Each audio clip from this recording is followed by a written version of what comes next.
Well,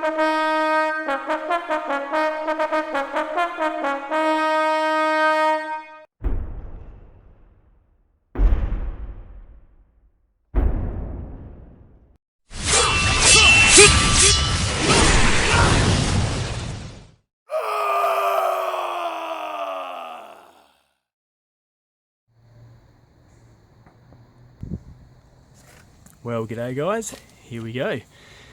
It's Corronzenith here, and this beer here is called Druons Hand.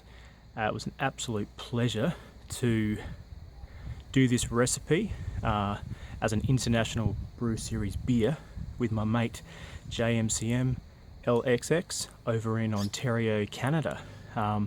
This brew here is 66 IBUs and it is 7% ABV, so we can potentially age this for a very long time. At the moment, guys, this one here that I'm showcasing for you is only just over a month old. Okay, so it's very complex brew, has a long way to go as well, but just wanted to share it with you. As you can see by the, as you could probably tell by the intro, there is some kind of Roman centurion influence there, but you know, with every good brew there's a good story behind it, and with this one I wanted to do something interesting.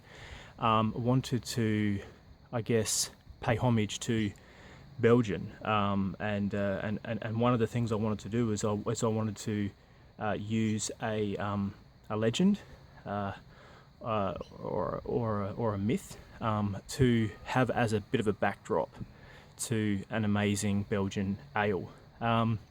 So this dark Belgian is based on a ancient legend of a Roman soldier called Civilis Brabo, and this ancient this soldier basically sliced the hand off a giant who was terrorizing the people. The people were trying to cross a lake, go over a bridge, and basically if they didn't pay this giant, who was called Druon, hence Druon's hand, he would chop their hand off and throw their hand as well as, I think, themselves into the river. But Civilis Brabo plucked up enough courage, went over there with his sword and chopped the giant's hand off and threw it in the river to see how he liked it. So I thought that was a fantastic backdrop to have to this amazing beer. This beer doesn't follow any particular style guidelines. We just wanted to have a nice dark ale that really used the yeast, highlighted the yeast. It does contain some hops. It's an all malt, by the way, but it has Amarillo, Citra, Cascade, and showcases the M27 Mangrove Jack's Belgian Ale yeast, which is a fantastic strain. Yeah, I'll just show you the back of the bottle as well. Okay, got the brew date up there as well. See if I can just... This dark Belgian ale is brewed in honour of this legend, Druon's Hand, crafted by Jaymcmlxx and Corronzenith. So, without further ado, let's get cracking, guys. Yo, good stuff.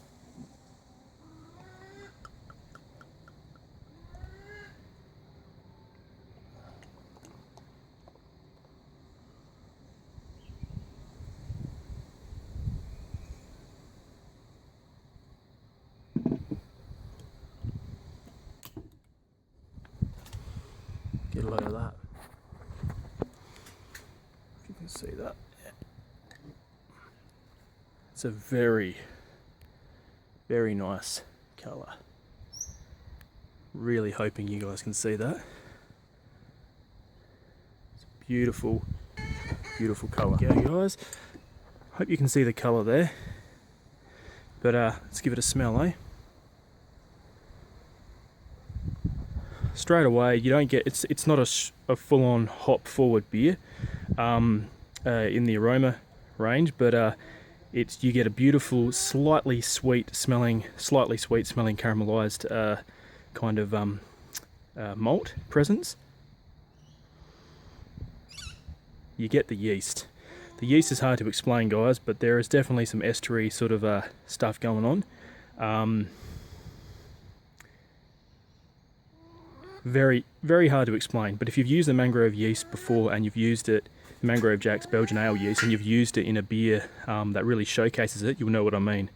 I'm just going to dive in, guys. This isn't a full-on beer snob tasting. This is just sharing this amazing International Brew Series beer with you guys. Cheers to you, Jay.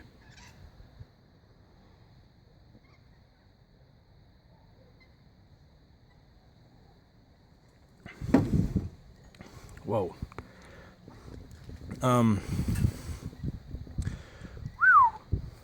Wow. It's definitely dry. It's the Jaymcmlxx definitely lends itself to these style of darker beers, in my honest opinion. It's dry because the Jaymcmlxx fermented this one out from 1.054 all the way down to 1.006. So it's quite dry, high alcohol content. There's definitely some bitterness there. It's smoothing out lovely. I personally, I love the malt, but this is what we've done before, guys. Well, with what I've done before with the Jaymcmlxx is sometimes if you have a really, really strong, heavy, darker beer, the yeast will come through over time, but it's not the hero, especially when it's younger. With this one here, me and Jay did something very deliberate. We used a Cooper's Dark Ale tin as a base, but all the other malt that we added was light, dry malt. Okay, so it's an all malt, but it's light in terms of the body. It doesn't taste thick. The darkness of this does not take away from the characteristics of the yeast. You really need a beautiful canvas to work with, and we deliberately went for a dark base, but then all the other malt was deliberately light. This is absolutely beautiful.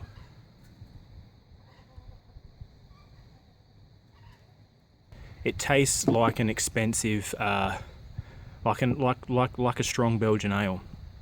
We didn't go out deliberately to do a specific type of style. We just wanted to pay homage to a yeast that we both love to use. And so, yeah, I just want to say this has been an absolute privilege. Hopefully we'll put the recipe up on the Brew Crew, 17 Brew Crew. Great place, soon. And you guys can have a crack at this yourself. But I have deliberately set aside three 750ml long necks, and I'm going to be aging them for 6 months to a year.